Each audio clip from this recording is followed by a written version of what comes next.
In the past year, I've seen hundreds of real estate investors fail because they're living in a fantasy world of inflated profits.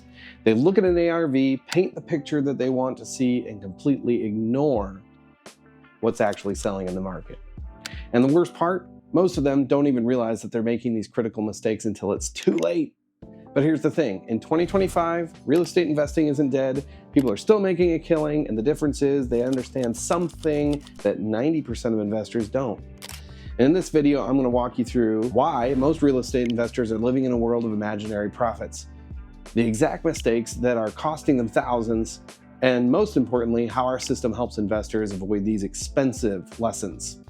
If you're tired of getting outbid on deals, or worse, stuck with properties that aren't worth what you thought, this video could save you hundreds of thousands of dollars. So let's break down exactly why real estate investors fail and how we help them win instead. Let's start with the biggest mistake that we see over and over again: living in fantasy land. Take the deal at 1632 Holmden Avenue as an example. This borrower believes that the property has an ARV of $350,000, but the market tells a different story.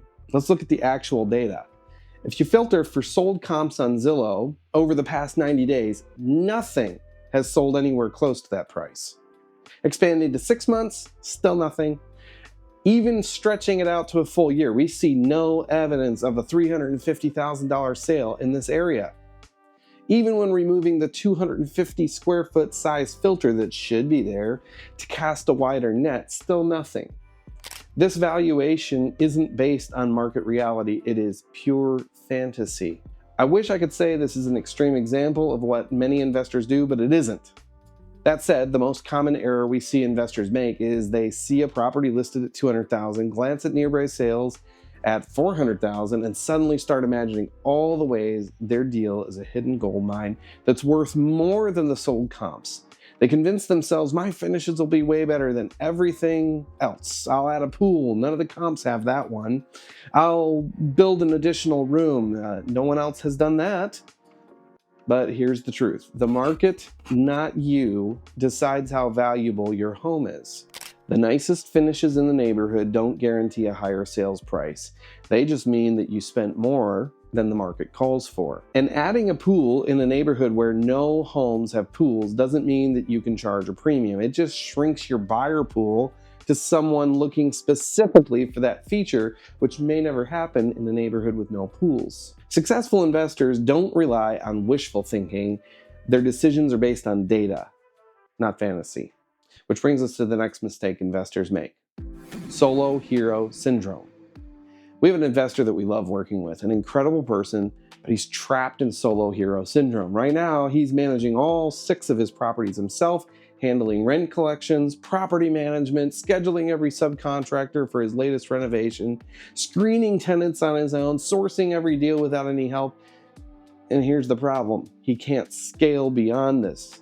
No one can be a one-man army forever, and if you want to grow, you need a team. This is exactly what Who Not How by Dan Sullivan and Dr. Benjamin Hardy talk us about. Instead of asking, how can I do this? Successful entrepreneurs ask, who can do this for me? So if you're serious about growth, stop thinking like a solopreneur and start thinking like a business owner. And that brings us to our third critical mistake, one that can completely stall your progress if you're not careful: the capital crisis. Here's where it gets interesting. We talk to investors all the time who make 30-day offers, and they keep losing to higher bids. But here's the truth. Those higher bidders, they're often playing a bait and switch game, making aggressive offers up front, dragging their feet during the due diligence, only to renegotiate terms or back out altogether at the last minute. Now contrast that with a true cash buyer. There's a huge difference between offering a low price with a 30-day close versus offering a lower price with a 7-day cash close. The seller isn't just looking at the offer price, they're looking at certainty and speed. And when a seller is motivated and needs relief, they are far more likely to accept a lower cash offer that guarantees a quick closing than a higher offer that forces them to wait a month and hope nothing falls through. Fast capital isn't just an advantage, it's a game changer. It eliminates uncertainty for the seller, puts you in the driver's seat, securing deals that other investors simply can't. Look, real estate investing in 2025 isn't about being the smartest person in the room. It's about having the right systems and the right team. You can take everything I've shared here and try to build it yourself, but let me be honest, that's going to cost you time, money, and a few expensive mistakes along the way.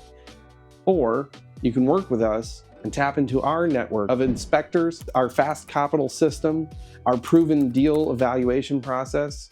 So if you're ready to skip those costly mistakes and start winning deals, click the link in the description below to learn more about how we can help. Thanks for watching, and I'll see you in the next video.